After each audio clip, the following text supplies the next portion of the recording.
Salut, c'est Dardar. C'est quoi? Dardar, c'est l'histoire d'une œuvre d'art. De l'art? De l'art. J'adore. Nous sommes au cœur de la Seconde Guerre mondiale. Aux États-Unis, les hommes sont enrôlés sur le front, en Europe et dans le Pacifique.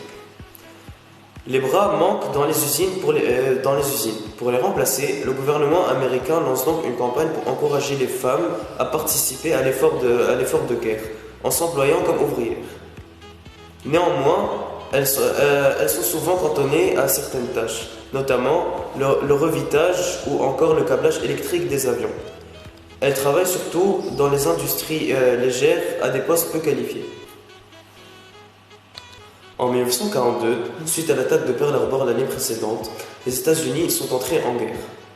Pour pallier le manque de main-d'œuvre dans l'industrie, notamment militaire, une grande campagne de propagande est lancée par le gouvernement. Elle encourage les femmes à adopter des métiers d'hommes pour mener le pays à la victoire.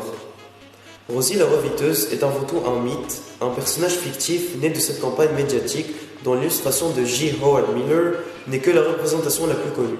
On appelait plus généralement Rosie ces travailleuses qui vont progressivement constituer une part de plus en plus grande de la force de travail américaine, soit jusqu'à 20 millions de femmes en 1944. Aujourd'hui, cette image sert à alimenter les libertés de la femme en symbolisant la terreur féministe. C'est une icône de la pop culture, Rosie la reviteuse. Cette femme, aux manches retroussées, bandana à pois sur la tête, exhibant son biceps le poing serré et qui lâche un « We can do it », est non seulement un symbole historique et culturel, mais aussi féministe.